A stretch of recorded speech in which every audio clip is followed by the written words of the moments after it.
Hello friends, yes sir Sharma academy में आप लोगों का स्वागत है। तो हम लोग पढ़ रहे थे कार्यपालिका, जिसमें कार्यपालिका पार्ट 1 में क्या क्या पढ़ा।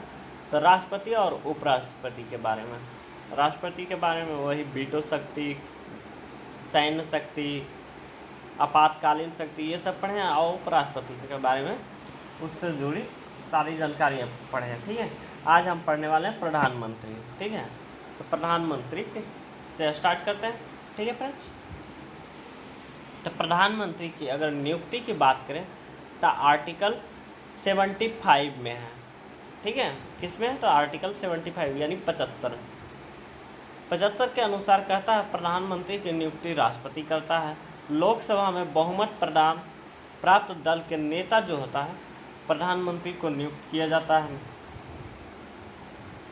जब किसी दल के पास स्पष्ट बहुमत न हो तो राष्ट्रपति अपने व्यक्तिगत विवेक का प्रयोग करके प्रधानमंत्री की नियुक्ति कर सकता है। ठीक है, अगले की बात करें तो प्रधानमंत्री की शक्तियां और कार्य क्या है। तो मंत्रिपरिषद के अध्यक्ष के रूप में अगर देखें तो मंत्रियों को विभिन्न मंत्रालय आवंटित करने तथा मंत्रालय में फेरबदल करने की शक्ति है। फेरबदल करने की शक्ति है। दूसरा, कैबिनेट की गतिविधियों का समन्वय रखना। तीसरा, कैबिनेट का एजेंडा तय करना। चौथा, सभी मंत्रालय की महत्वपूर्ण गतिविधियों पर निगरानी करना। और पांचवा, किसी मंत्री का से त्याग पत्र देने के लिए कह सकता है या नहीं। ठीक है, और छठा, प्रधानमंत्री द्वारा अपने पद से त्याग पत्र देने के कारण मंत्री परिषद को भंग करना पड़ता है। अगर प्रधानमंत्री त्याग पत्र दे देता है तो उसका जो होता है मंत्री परिषद वो भंग हो जाती है। अगला, राष्ट्रपति के संबंध में अगर देखें तो राष्ट्रपति और मंत्रिपरिषद के बीच संवाद की मुख्य कड़ी है।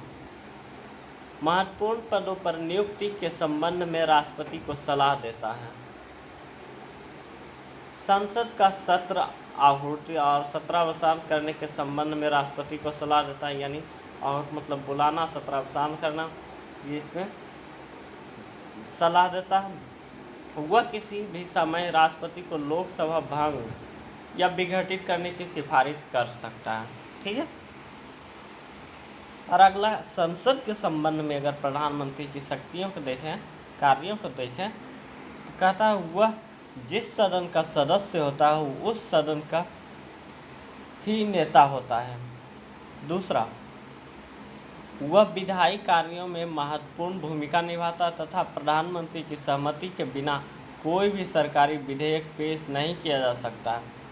तीसरा कहता है सदन का एजेंडा तय करने में अहम भूमिका निभाता है। और चौथा कहता है सदन विपक्ष के प्रति महत्वपूर्ण भूमिका निभाता है, उनकी चिंताएं या मुद्दों का आसमान करने में। ठीक है, अगर अंतर्राष्ट्रीय मामलों में उसकी भूमिका देखें, प्रधानमंत्री जी को भूमिका देखें तो अंतर्राष्ट्रीय में क्या कहता है, तो प्रधानमंत्री महत्वपूर्ण अंतर्राष्ट्रीय मंचों पर भारत का प्रतिनिधित्व करते हैं। दूसरा, अन्य देशों के अपने समकक्ष के साथ बैठक करता है। अन्य देशों के साथ, अन्य देशों के जितने भी प्रधानमंत्री होते हैं उसके साथ। ठीक है, तीसरा, प्रवासियों आदि को संबोधित करता है। अगर प्रधानमंत्री की अन्य शक्तियां और कार्य को देखें तो वह नीति आयोग, राष्ट्रीय एकता परिषद, अंतर्राष्ट्रीय परिषद, राष्ट्रीय जल संसाधन परिषद और कुछ अन्य निकायों की अध्यक्षता करता है। दूसरा, चुनाव और सार्वजनिक रैलियों में अपने राजनीतिक दल का नेतृत्व करता है। और तीसरा, गठबंधन वाली सरकारों को इस भूमिका को निभाने में और भी कठिन हो सा जाता है। ठीक है, गठबंधन में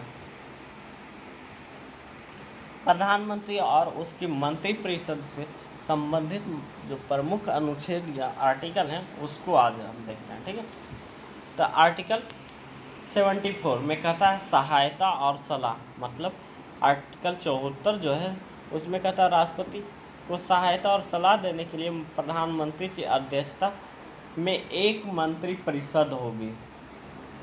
वहीं आर्टिकल 75 कहता है प्रधानमंत्री की नियुक्ति राष्ट्रपति करेगा। आर्टिकल 75 के क्लॉज एक कहता है मंत्रिपरिषद की कुल सदस्यों की संख्या लोकसभा के कुल सदस्यों की संख्या के 15% से अधिक नहीं होनी चाहिए। 91 संविधान संशोधन अधिनियम द्वारा जोड़ा गया।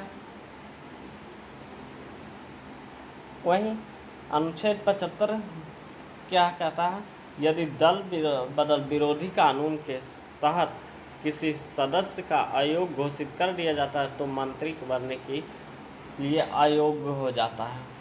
75 के क्लॉज 3 क्या कहता है, मंत्रिपरिषद सामूहिक रूप से लोकसभा के प्रति उत्तरदायी होता है। कोई मंत्री मंत्रिपरिषद से असहमत नहीं हो सकता। 75 के क्लॉज 4 कहता है मंत्रियों द्वारा पद और गोपनीय की शपथ।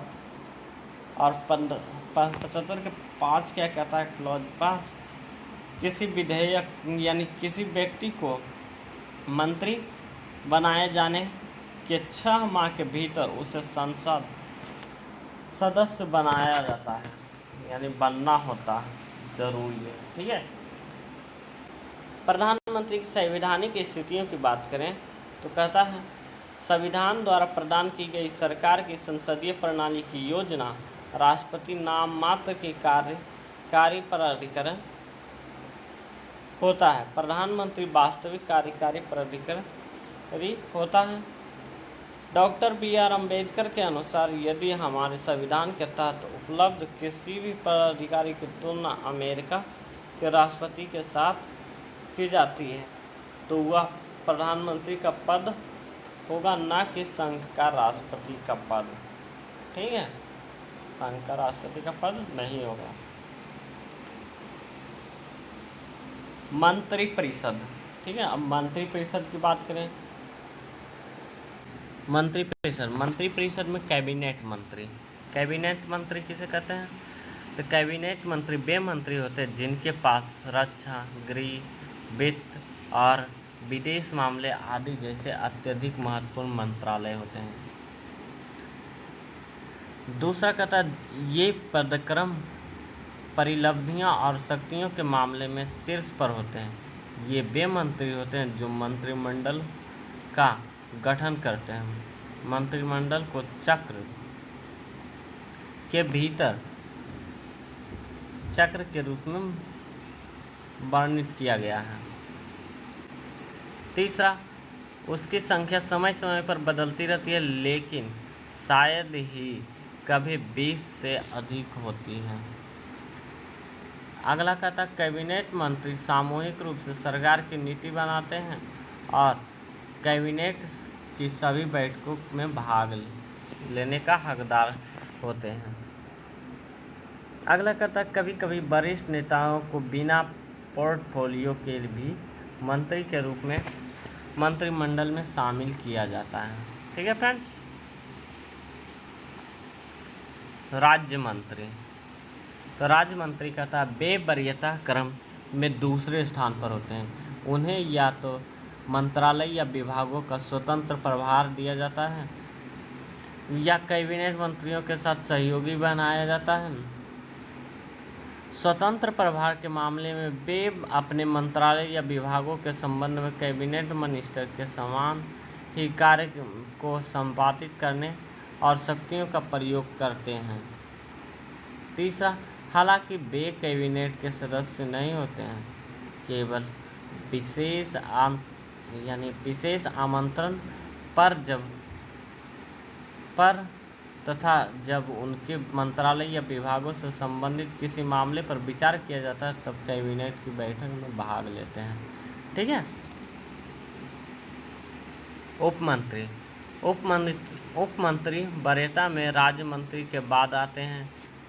इनके पास यदि किसी भी विभाग का स्वतंत्र प्रभार नहीं होता है, वे प्रभार मंत्री द्वारा सौंप कर कार्य करते हैं।